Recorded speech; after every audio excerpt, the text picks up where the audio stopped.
Le cimetière était silencieux au début. Des tentes blanches claquent dans le vent. Les endeuillés, vêtus de capes et de costumes noirs, remplissent la tente. Un cercueil doré repose au-dessus d'une tombe sombre et ouverte, bordée de ciment frais. À l'intérieur du cercueil gît Judith Anderson, PDG milliardaire, reine de 3 tours sur Victoria Island. Ses yeux sont clos, du coton bouchonne ses narines et sa peau est pâle. Son mari, Williams, se tient à côté du cercueil, un mouchoir plié à la main. Des larmes brillent dans ses yeux. Un pasteur s'éclaircit la gorge. 2 fossoyeurs s'avancent pour descendre le cercueil. Puis une voix déchire l'air comme un coup de tonnerre, « Arrêtez. Ne l'enterrez pas. » Tout le monde se retourne, choqué par cette déclaration. Certains des endeuillés sortent leur téléphone pour filmer la scène qui se déroule. Au fond, un homme en manteau marron déchiré se fraye un chemin à travers la foule. Sa barbe est longue et emmêlée, ses cheveux en désordre.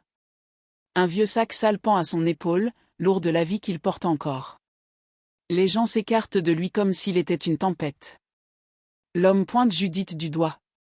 Sa main tremble, mais pas sa voix. Elle n'est pas morte, dit-il. Ne l'enterrez pas. Qui est-ce ? Chuchote quelqu'un. Un SDF, murmure un autre. Sécurité. 2 gardes s'avancent pour le bloquer, mais il les esquive et continue d'avancer. Le vent soulève son manteau comme des ailes. Il s'arrête au bord du tapis où repose le cercueil et fait face à la foule. « Je m'appelle Benjamin, » dit-il, essoufflé. « Écoutez-moi. Cette femme est vivante. » Williams se raidit. Sa bouche se durcit. « Faites sortir ce fou, » ordonne-t-il. « Monsieur, respectez les morts. Judith est ma femme. Elle est partie. Nous allons l'enterrer en paix. » Les endeuillés murmurent. Le pasteur baisse sa Bible. Les fossoyeurs s'immobilisent. Benjamin pointe à nouveau Judith, ferme et déterminée. « Elle n'est pas partie, » dit-il. On lui a administré une substance. Elle ralentit la respiration. Elle rend le corps froid. Elle trompe l'œil. Elle semble morte, mais elle ne l'est pas, donnez-lui le neutralisant. Maintenant. Une vague de choc parcourt les endeuillés. Quelqu'un chuchote, neutralisant. Un autre demande, de quoi parle-t-il ? Les caméras se rapprochent. Une journaliste se penche. Le visage de Williams se durcit de colère. Assez, dit-il en se tournant vers les gardes. Éloignez-le. Mais Benjamin ne bouge pas. Il relève le menton.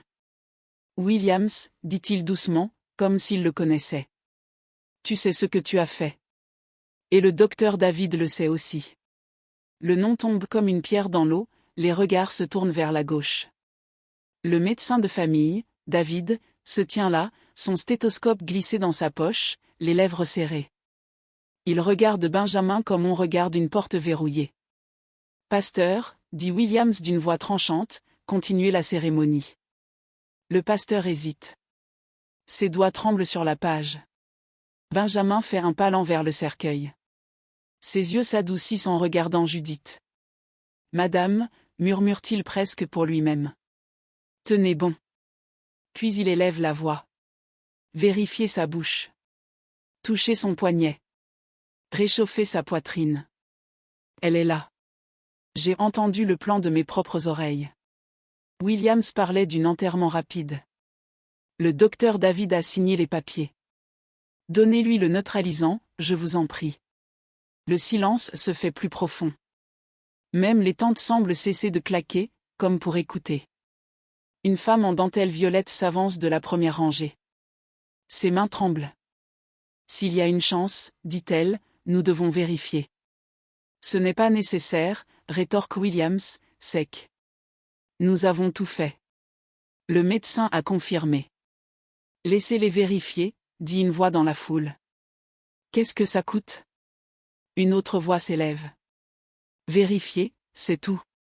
Maintenant, le murmure devient une vague. Des têtes hochent. Les regards se tournent vers Williams, méfiants. Les gardes semblent incertains. Le docteur David s'éclaircit la gorge. C'est ridicule, dit-il en forçant un sourire. Le chagrin fait dire n'importe quoi à des inconnus. Je l'ai examiné. Benjamin se tourne vers lui, doux mais ferme. Docteur, elle vous a offert un hôpital. Elle vous a acheté une voiture. Elle vous faisait confiance. Quelque chose vacille dans les yeux du docteur David. Il regarde Williams. Williams fait un imperceptible signe de tête négatif. C'est alors que Benjamin pose son sac sur l'herbe, s'agenouille près du cercueil et fait une chose simple.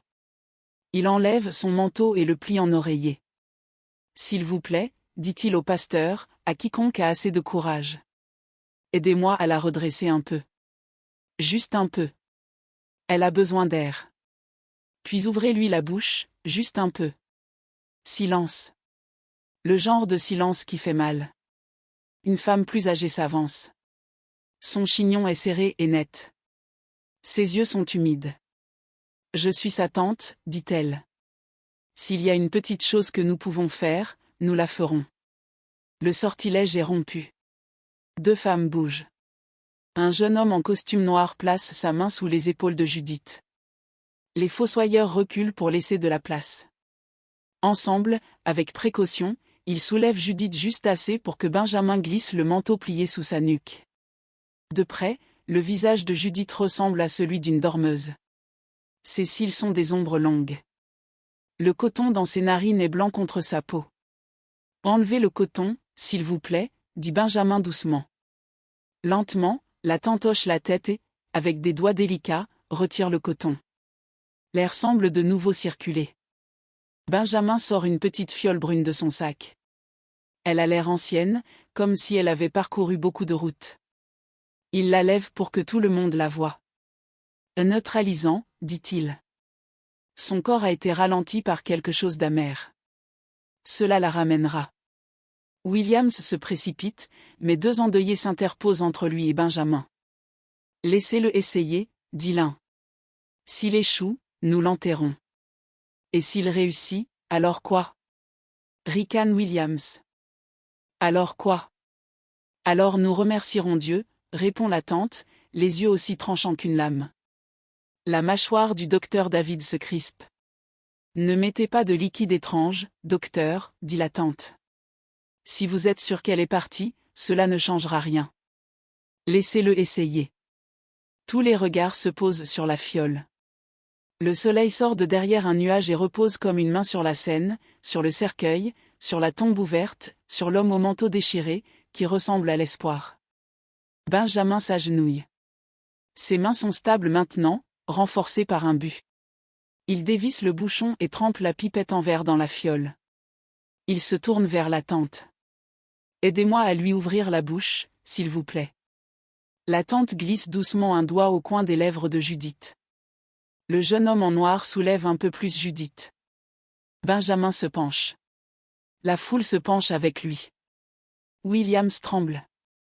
Si tu fais ça, commence-t-il, mais sa voix se brise. Benjamin tient la pipette au-dessus de la bouche de Judith.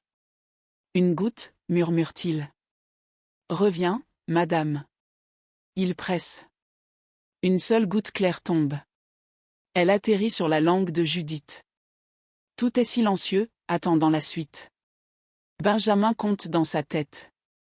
1, 2, 3. Rien. 4, 5. Un vent frissonne à travers les tentes. 6. La main de Benjamin tremble. Il lève la pipette pour une autre goutte. N'ose pas, Williams crie en s'avançant. La tante lève la paume. Restez en arrière. Benjamin presse. La deuxième goutte tombe. Et dans cet infime espace entre la goutte et la langue, avant qu'elle ne touche, un son monte de la poitrine de Judith, si faible qu'il pourrait être le vent ou un souvenir. Était-ce une toux? La goutte touche. La gorge de Judith bouge. Ses lèvres s'entr'ouvrent. Et puis l'air autour du cimetière explose en chaos. Des cris, des exclamations, des prières et des sanglots remplissent l'espace en même temps. Les téléphones s'agitent follement, enregistrant ce que personne ne peut croire. La main de Judith a tremblé, et maintenant ses lèvres s'ouvrent avec une légère toux. Le son était si doux, mais il a traversé le bruit comme un éclair. Les yeux de Benjamin brillent d'espoir. Il se penche plus près. Elle revient, dit-il, la voix tremblante mais sûre. Je vous avais dit qu'elle était vivante. La tante serre le poignet de Judith, et son visage s'illumine. Elle est chaude. Mon Dieu, elle est chaude, s'exclame-t-elle. Une autre femme hurle et tombe à genoux en prière, scandant, Dieu est grand. Dieu est grand. Mais Williams n'est pas ému. Son visage se tord de fureur. Alors que le corps de Judith s'agite, sa main plonge dans la poche de sa veste. Il en sort quelque chose de petit et métallique, dont l'éclat est capté par la lumière du soleil. Benjamin se fige. Était-ce un couteau, une seringue, ou pire? Resté en arrière, rugit Williams, les yeux fous, de l'écume aux lèvres. Elle appartient sous terre. Vous m'entendez? Sous terre. Deux hommes en costume noir se précipitent vers lui, mais il les repousse avec une force désespérée. La foule recule, paniquée. Les mères serrent leurs enfants contre elle. Le pasteur lâche sa Bible, sa voix tremblant de peur. Benjamin ne bouge pas. Il tient bon, son manteau en lambeaux frôlant l'herbe, sa barbe tremblant dans le vent. Sa voix tonne à nouveau, plus forte qu'avant. Regarde-la, Williams. Regarde ta femme. Elle respire. Tout le monde se retourne. Et c'est là, la poitrine de Judith, qui se soulève et s'abaisse, faiblement, mais indéniablement. Une autre toux éclate de sa gorge, plus forte cette fois. Ses yeux papillonnent comme des portes lourdes essayant de s'ouvrir. La foule retient son souffle. La tante crie, elle est vivante. Elle est vivante.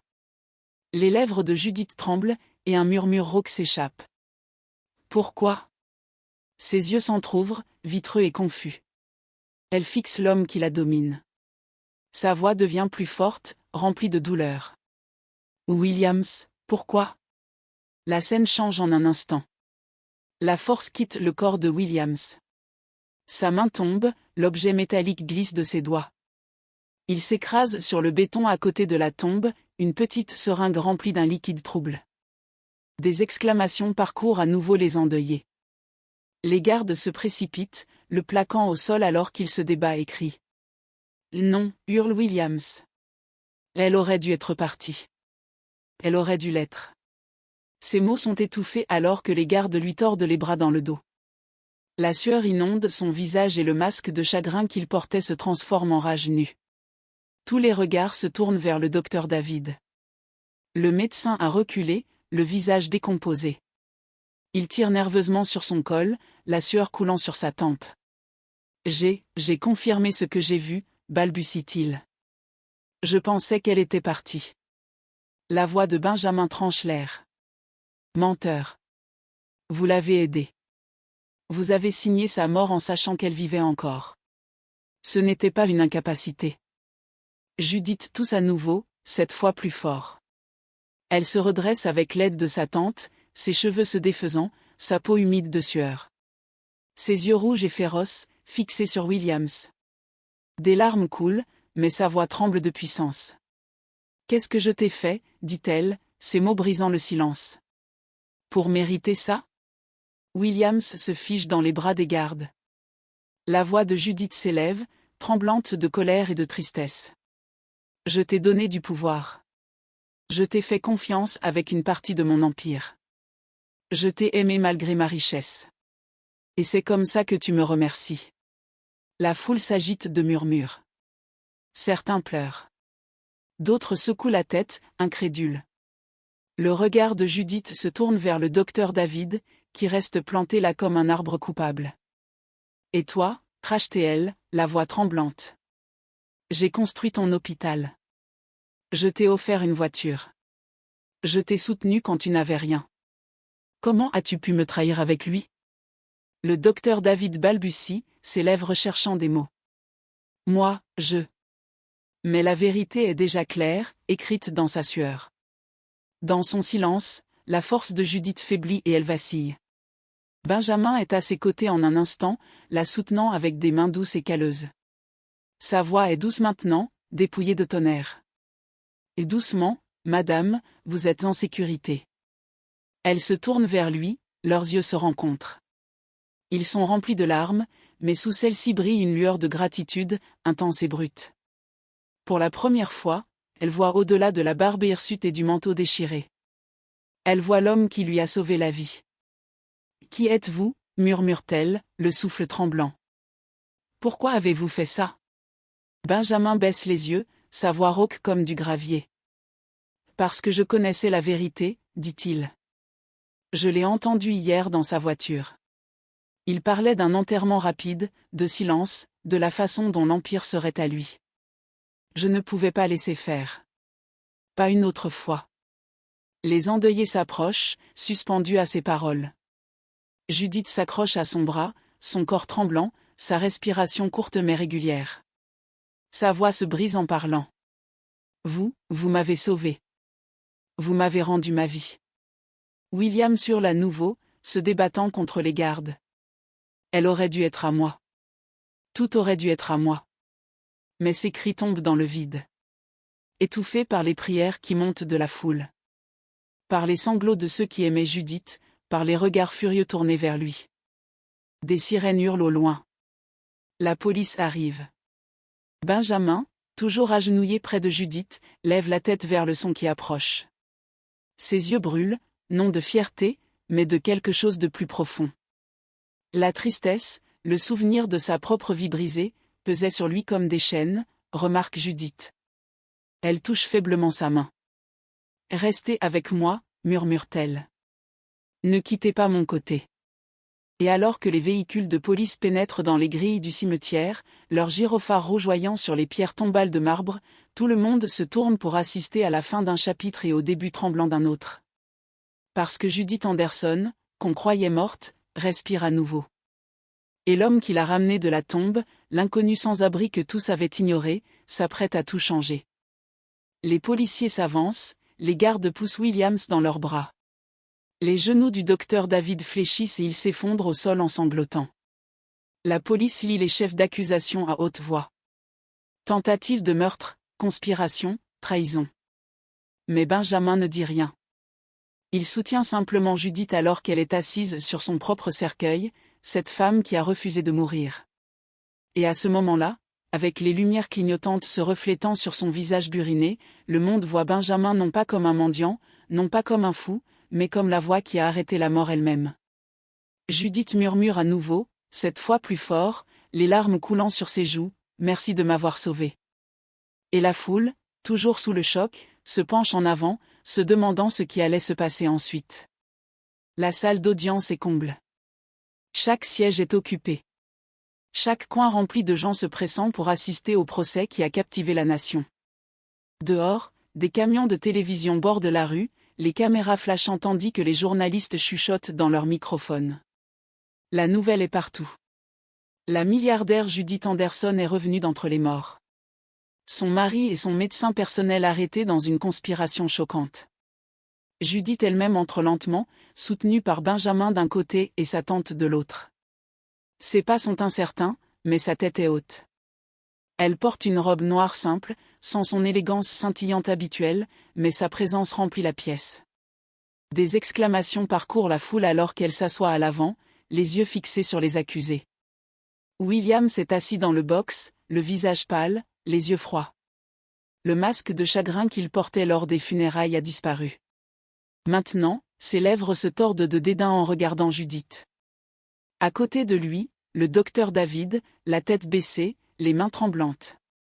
La sueur assombrit sa chemise sous les lumières vives de la salle d'audience.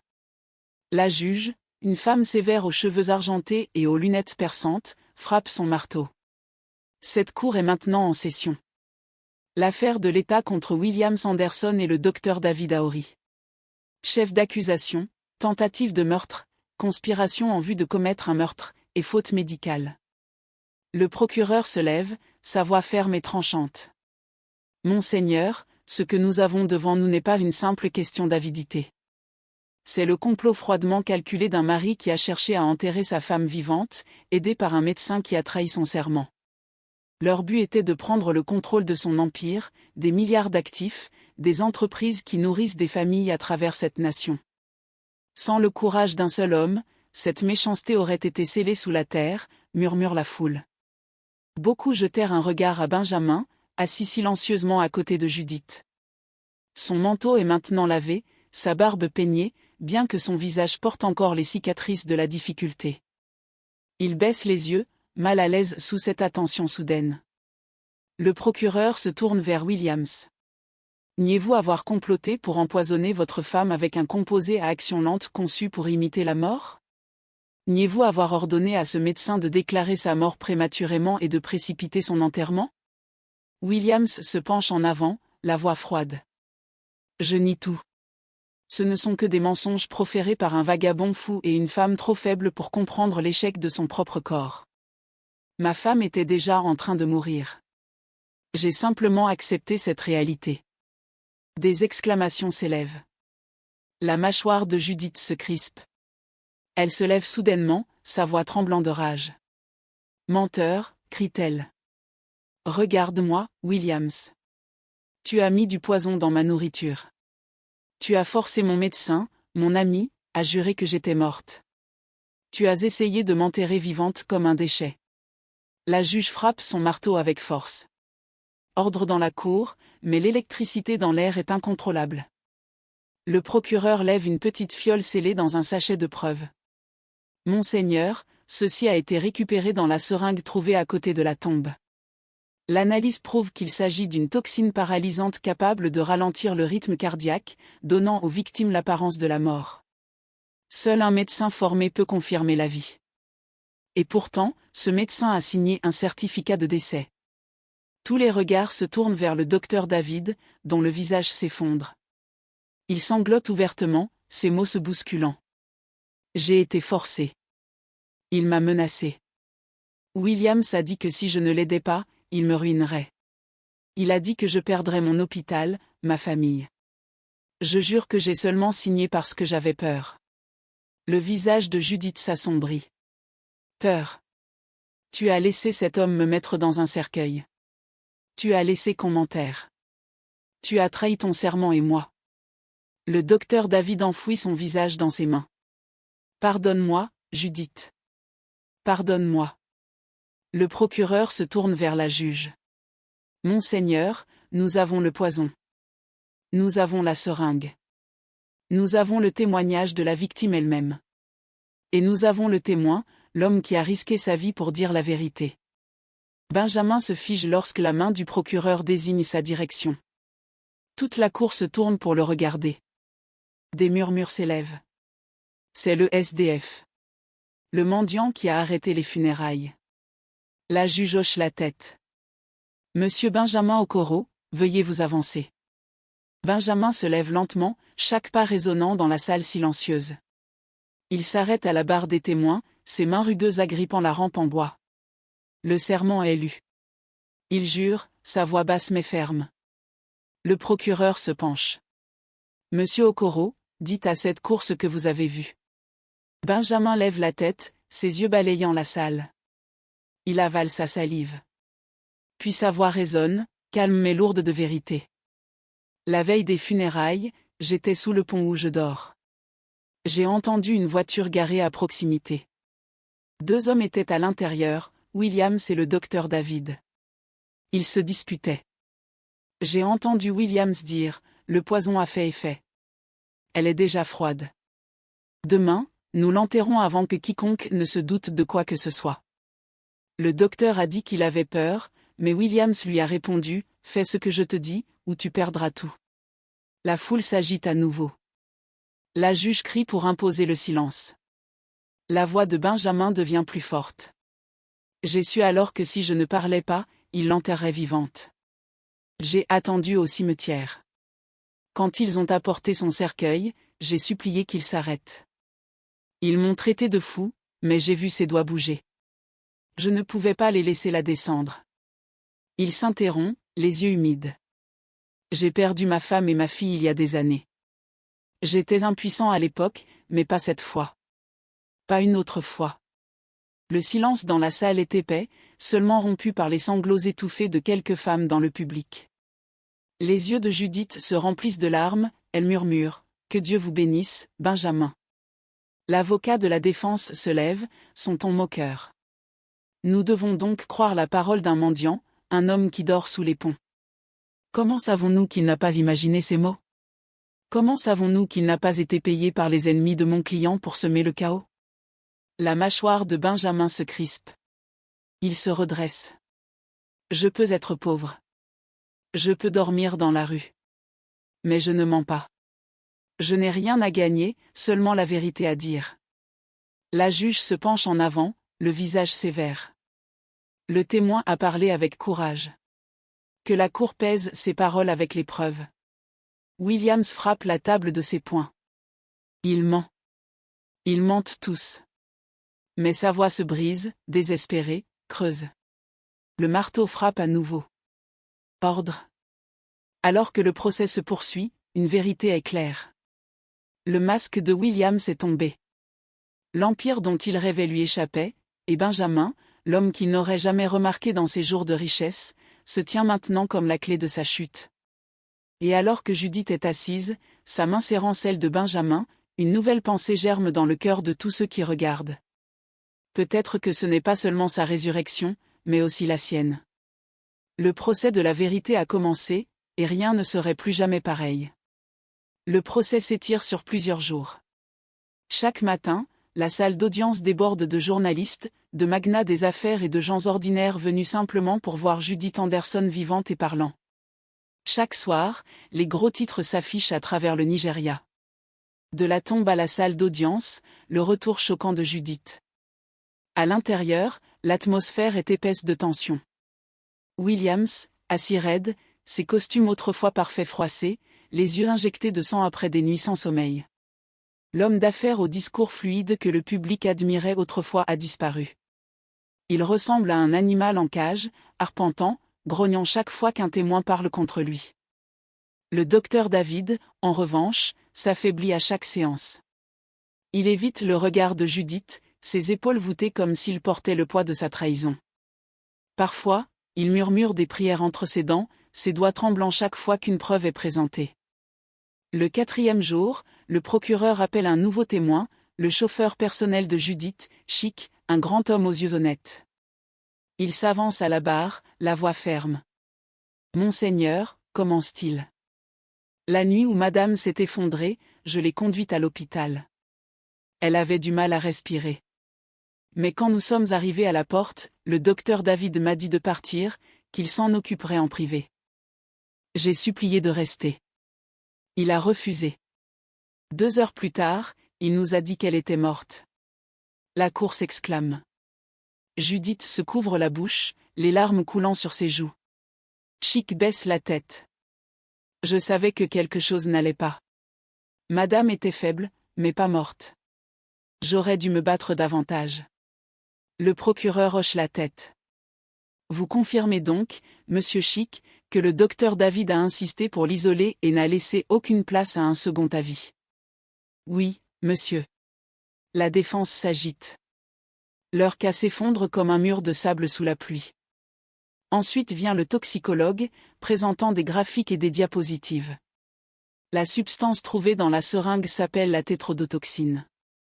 À faible dose, elle imite la mort, ralentit le rythme cardiaque, fige les muscles, masque la respiration. Sans équipement avancé, on pourrait facilement prendre la victime pour un cadavre. C'était intentionnel. Ce n'était pas un accident. La salle se tait. Le poids des preuves pèse sur tout le monde. Finalement, la juge se tourne vers Williams. Monsieur Anderson, vous avez entendu les accusations, les témoignages, les preuves scientifiques. Avez-vous quelque chose à dire avant que cette cour ne rende son jugement? Williams se lève lentement, le visage tordu, à moitié furieux, à moitié désespéré. Sa voix se brise en parlant. Oui, j'ai quelque chose à dire. J'ai aimé Judith autrefois, mais elle aimait ses entreprises plus que moi. Tout était toujours question de son empire, de ses milliards, de son pouvoir. Que étais-je? Une ombre dans sa maison, un mari de non seulement? J'aurais dû partager sa gloire, mais elle me traitait comme un serviteur. Judith sursaute comme frappée. L'audience murmure, stupéfaite. La voix de Williams devient plus forte, ses poings tremblent. Alors oui, je voulais tout. Je voulais ce qui m'appartenait. Si elle devait mourir pour que je vive comme un homme, soit. Le chaos éclate. Des cris, des exclamations, des cris d'indignation remplissent la cour. La juge frappe son marteau avec fureur. Ordre! Ordre! Les larmes de Judith coulent librement maintenant. Elle se lève, tremblante mais forte, sa voix s'élevant au-dessus du bruit. Idiot! L'amour ne se vole pas. Le respect ne se force pas. Tu avais tout, ma confiance, mon foyer, ma vie. Mais ta cupidité t'a englouti. Tu as essayé de me tuer, et maintenant tu t'es tué toi-même. Les yeux de Williams brûlent de folie. Je ne regrette rien, rugit-il, sa voix résonnant. Les gardes se précipitent alors qu'il essaie de bondir par-dessus le box. Ils le maintiennent au sol, les menottes cliquetant alors qu'il hurle des malédictions. Le docteur David éclate en sanglots, s'effondrant sur le sol du box. Pardonne-moi, monseigneur. Pardonne-moi, Judith. J'ai trahi tout ce que j'avais juré d'être. Je mérite la mort. Le marteau de la juge tonne une fois de plus. La salle retombe dans un silence tendu. Sa voix est ferme, inébranlable. Cette cour en a assez entendu. William Sanderson, vous êtes coupable de tentative de meurtre, de conspiration en vue de commettre un meurtre, et de cupidité du plus haut degré. Vous êtes condamné à la prison à perpétuité avec travaux forcés. Que vos chaînes vous rappellent la vie que vous avez essayé d'enterrer. William hurle alors que les gardes l'emmènent, sa voix résonnant. Tout cela aurait dû être à moi, tout à moi. La juge se tourne vers le docteur David. Et vous, docteur David Afory, chargé de la vie, mais complice de la mort. Votre trahison de votre serment est impardonnable. Cette cour vous condamne également à la prison à perpétuité. Vous ne tiendrez plus jamais la vie d'un autre entre vos mains. Le docteur David s'effondre sur sa chaise, trop brisé pour résister alors que la police l'emmène. Le marteau frappe une dernière fois. La cour est levée. La salle explose, certains applaudissent, d'autres pleurent, tous vibrent sous le poids de l'histoire. Les journalistes se précipitent pour diffuser le verdict. Judith, épuisée, s'affaisse sur son siège. Son corps tremble de soulagement et de douleur. Elle murmure, c'est fini. Mais à côté d'elle, Benjamin secoue doucement la tête. Non, madame, ce n'est que le début. Vous avez votre vie à nouveau. Que ferez-vous de celle-ci? Elle se tourne vers lui, les yeux doux, les lèvres tremblantes de gratitude. Je ne serais pas ici sans vous. Vous n'avez ni foyer ni repos. Pourtant, vous m'avez offert les deux. Benjamin détourne les yeux, la voix basse. J'ai seulement fait ce que je n'ai pas pu faire avant. Ma femme, ma fille, je les ai déçus. Mais cette fois, je ne pouvais pas échouer. Judith touche sa main, ferme et chaude. Vous n'avez pas échoué. Vous avez été mon miracle. Autour d'eux, les gens se rassemblent, essayant de serrer la main de Benjamin, lui tapant sur l'épaule, le félicitant. Il avait été invisible pendant des années, une ombre dans la rue. Maintenant, il se tient dans la lumière. L'homme qui a arrêté un enterrement, l'homme qui a sauvé une milliardaire. Judith se lève, tenant toujours sa main. Vous ne retournerez pas sous le pont ce soir, dit-elle fermement. À partir d'aujourd'hui, vous marchez à mes côtés. Si j'ai vécu à nouveau, alors vous aussi. La gorge de Benjamin se serre. Des larmes montent dans ses yeux, mais il hoche la tête en silence. Pour la première fois depuis des années, il se sent vu. Et alors qu'ils quittent la salle d'audience ensemble, Judith, sa tante et Benjamin à ses côtés, la foule dehors rugit comme une tempête. Les caméras flashent, les voix scandent son nom. Benjamin. Benjamin. L'homme qui a arrêté la mort. Et bien que les chaînes se soient refermées sur Williams et David, de nouvelles portes s'ouvrent. Des portes que ni Judith ni Benjamin n'avaient jamais imaginées auparavant. La bataille pour la justice était gagnée, mais le voyage de la rédemption ne faisait que commencer. Les lourdes portes du manoir de Judith Anderson s'ouvrent sur une nouvelle saison de vie. La maison qui sentait autrefois le deuil respire maintenant l'air frais. Ses couloirs sont remplis de lumière et d'espoir. Mais derrière cette lueur, les cicatrices de la trahison persistent. Après la fin du procès, et la condamnation de Williams et du docteur David, Judith invite Benjamin à rester dans sa propriété. Un soir après le dîner, elle le conduit dans son bureau privé.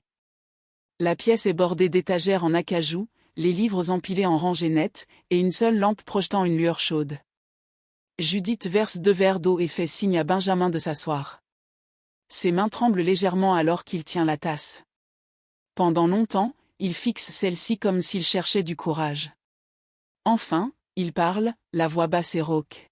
« Madame Judith, il y a quelque chose que j'ai porté seule pendant des années. Ce soir, je dois le dire. » Judith se penche en avant, les yeux pleins de préoccupation. Il avale sa salive avec difficulté. « Je n'ai pas toujours été comme ça. J'étais autrefois un homme digne, ingénieur en informatique, un mari et un père. Mais un jour, tout s'est effondré. J'ai perdu mon travail. Ma femme a fait ses valises et a disparu avec ma fille. Elle n'a laissé qu'un mot. Sa voix se brise. Un mot me disant que l'enfant que j'ai élevé, la fille que j'appelais mienne, n'était pas de mon sang. » Les yeux de Judith s'écarquillent, des larmes y montent. Benjamin serre ses paumes ensemble. La trahison m'a détruit. J'ai erré dans les rues, incapable de respirer, incapable de vivre. J'ai dormi sous les ponts parce que l'espoir m'avait abandonné. Ses épaules tremblent. Mais hier, sous ce pont, j'ai entendu Williams. Il passait des appels depuis sa voiture. Il planifiait de prendre le contrôle de vos entreprises après que vous soyez enterrés. Ces mots ont glacé mon sang. C'est pourquoi j'ai couru au cimetière.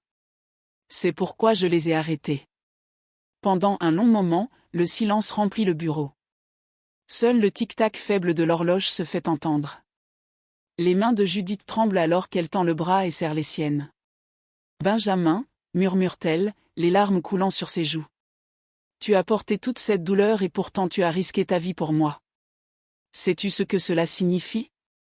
La voix de Benjamin se brise. « Cela signifie que peut-être j'ai encore une raison d'exister. » Dans les jours qui suivent sa confession, Judith refuse de laisser Benjamin se fondre dans l'ombre de son manoir.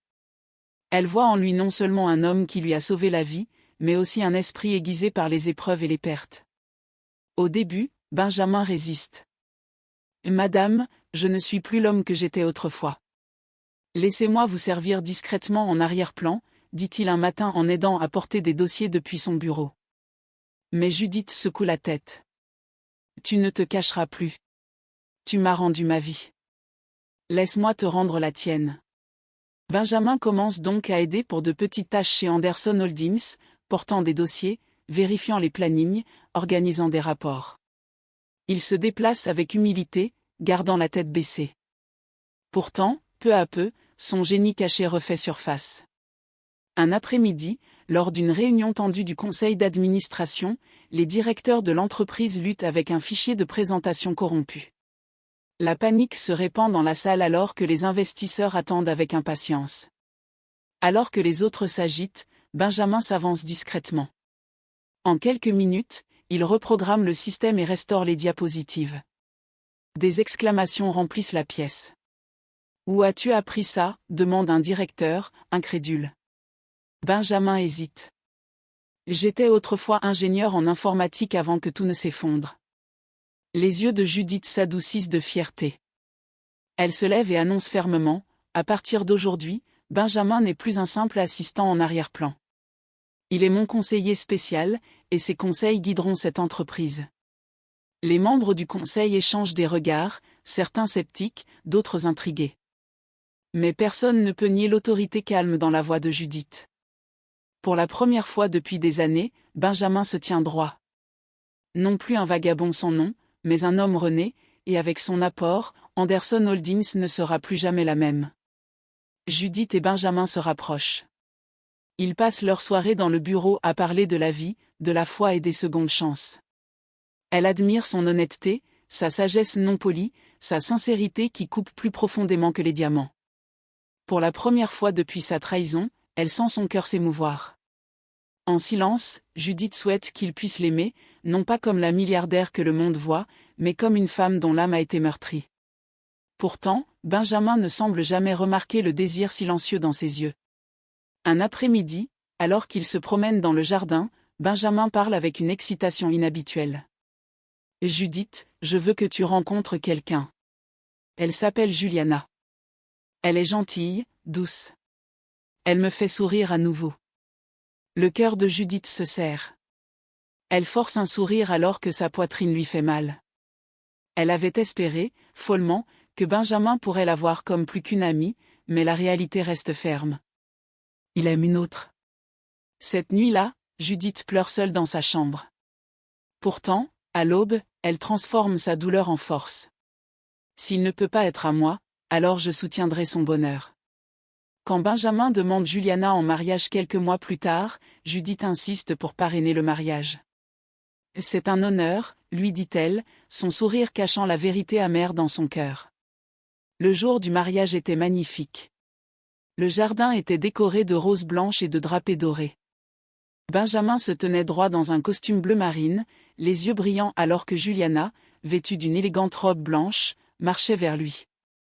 Judith les observait depuis le premier rang, les yeux brillants. Bien que son cœur ait un jour désiré Benjamin, elle ressentait de la paix en le voyant heureux. Lorsqu'ils échangèrent leurs vœux, elle applaudit avec une joie sincère, murmurant pour elle-même, « C'est ce qu'il mérite. » L'amour, le rire, un nouveau départ. Des mois après le mariage de Benjamin, le destin réserve aussi une surprise à Judith. Lors d'un gala de charité, elle rencontre Georges, un homme d'affaires connu non seulement pour sa richesse, mais aussi pour son humilité et sa compassion. Il admire Judith non comme une milliardaire, mais comme une survivante. Leur amitié se transforme en quelque chose de plus profond. Georges ramène le rire dans la vie de Judith. Et pour la première fois depuis sa quasi-mort, elle se sent entière. Quand Georges lui fait sa demande quelques mois plus tard, Judith dit oui. À son mariage, Benjamin et Juliana sont assis fièrement au premier rang, applaudissant alors qu'elle descend l'allée. Cette fois, il n'y a pas de larmes de regret, seulement de la gratitude. Un an plus tard, la vie s'épanouit à nouveau. Benjamin et Juliana accueillent un petit garçon qu'ils nomment Jonathan. À peu près au même moment, Judith et Georges célèbrent la naissance de leur petite fille, Eleliana. Un soir doré, ils se rassemblent dans le jardin du manoir, les bébés blottis dans leurs bras. Benjamin berce doucement Jonathan tandis que Judith serre Eleliana contre sa poitrine. Des larmes emplissent leurs yeux alors qu'ils se regardent. Ils se souviennent à quel point la mort était proche, à quel point la trahison avait failli les enterrer tous les deux. Pourtant, les voilà en vie, entourés de rire, tenant la promesse d'un avenir dans de petites mains innocentes. Benjamin lève son verre. « Descendre à l'aube, dit-il doucement. Judith sourit, chuchotant en retour. Oui, descendre à l'aube. Mais un nom n'est jamais oublié. Williams. En prison, Williams est un homme brisé. L'arrogance qui l'animait autrefois s'est effondrée sous le poids des barreaux de fer. La vie derrière les murs le ronge. Et chaque nuit, il revit le moment où il a vu Judith se lever du cercueil.